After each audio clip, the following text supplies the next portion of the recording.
Assalamualaikum and hello YouTube, my name is Nur Muhammad from NMWatch, and yes, I'm back with another watch review. So this time around, it is the turn of the Seiko SARB033, which I've borrowed from a buddy of mine, Mr. Imran. He borrowed me another two pieces of his Seiko SARB line, or discontinued Seiko SARB line, which is this Seiko SARB033 and also the SARB017. So we're gonna take a look at this one first. So let's take that out of the way, right? So a quick wristwatch check today. I'm wearing my, not mine again, Mr. Imran Seiko Presage SRPC03. So yeah, I've done the review for this particular piece. Check out that dial, very such a gorgeous dial that we have here, and I've paired it with this denim denim strap from, I think I've got this from AliExpress for just $2 or $3. I've done a review for this particular strap, I think, and of course I've done a review for this particular SRPC03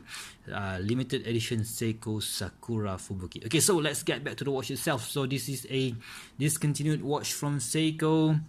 A very versatile piece. I really wanted to check out this piece for quite some time now, so finally I've got the chance when Mr. Imran agreed to loan me this watch for about 2 weeks. Okay, so let's start with the let's start with the dimension, shall we? So let's take it off this right from the. Okay guys, so the dimension of this watch is 38.5 millimeters from here to here, 45 millimeters from lug to lug, and the thickness is about 11.5, a very thin and nice profile, and the lug width is 20 millimeters. Okay, so it's much easier to record to take dimension offline. Right, so I'm gonna take the weight of this thing. So just the watch head is it is a very light weight of 57.5 grams, but when you put in together with the supplied bracelet by Seiko, so anyway, this is a bracelet that is being sized to Imran's wrist, so not on my wrist. This is using a pin and coil system, so I'm not going to be resizing that for myself. So it's going to take you about 140 grams, which is a very nice weight for a watch. So yeah, I really wanted to test it on this bracelet, but I couldn't because I don't really want to mess around with this pin and coil system. So yeah, that's about it, right? So let's talk about the bracelet first. So it features a nice, what do you call this, oyster style bracelet with a solid end link, which for me is of course it's must have, because considering that this bracelet, though this watch itself is going to cost you about $500 now after it's being discontinued. So Imran managed to get his watch just before the price increase or the price hike, so lucky for him, huh? Right, so we have this dual push button here, very nice middle clasp here, and unfortunately we only have just 2 micro adjusters, so not enough, but yeah,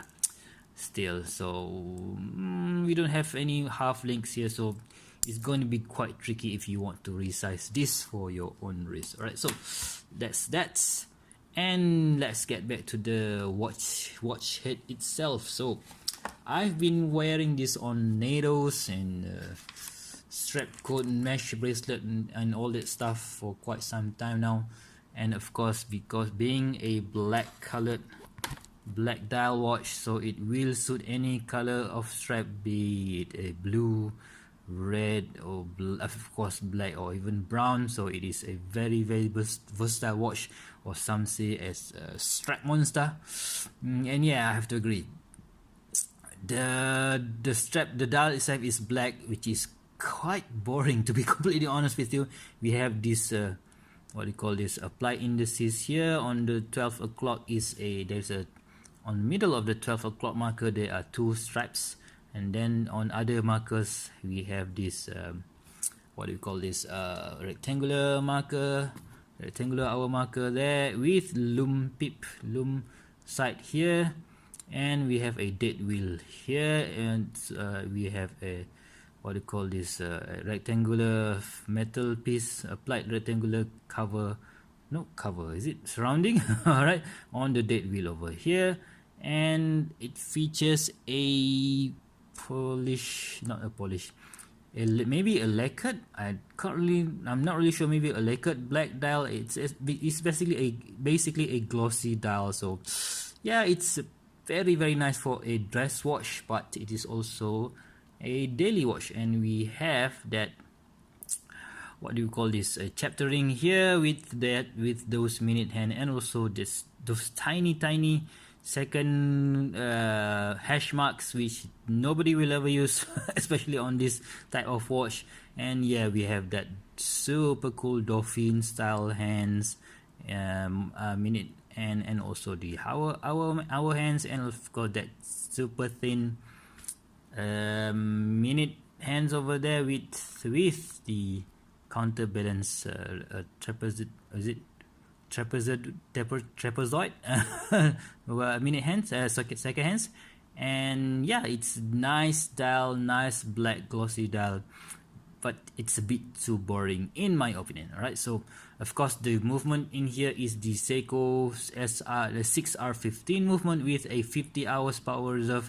I've experienced this movement many times before in my Seiko Sumo or Seiko Blue Sumo. And yeah, and we have this cool Seiko crown. It is a non-screw down crown here, which is have a nice size for you to wind up your watch. And of course, for me, the major attraction of this watch is not only dial, but it is the case. The case is a multiple finishings Seiko 316L stainless steel. You can see that we have a polish area here, and we have some kind of a step here. Let me see if I can show you guys. So there's a step between this top of the lug and the side of the case, so which gives it a very expensive look to it. And you check out that curve. Oh man, I love that curve.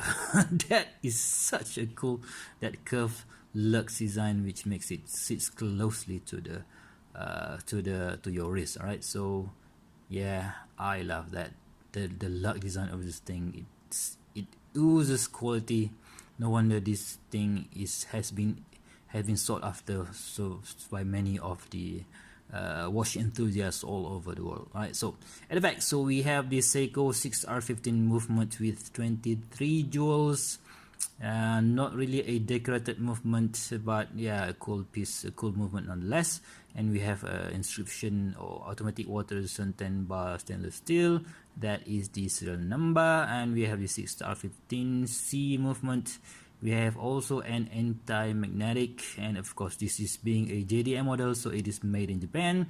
And we have a dia shock movement, maybe somewhat a shock resistance system by Seiko. So I'm not really sure how many shock it could absorb, but yeah, it has it installed in this watch. Right, so how does it feel on my 6.75 inch wrist? So because of lug to lug of just 45 millimeters, so it sits really nicely on my wrist. I must say, I love how this thing looks on a black Lux NATO from Luffwatchstrap. So you can see here, it goes really well with this black glossy dial. So let's take off the Seiko Sakura Fubuki and see how it looks on my wrist. Right.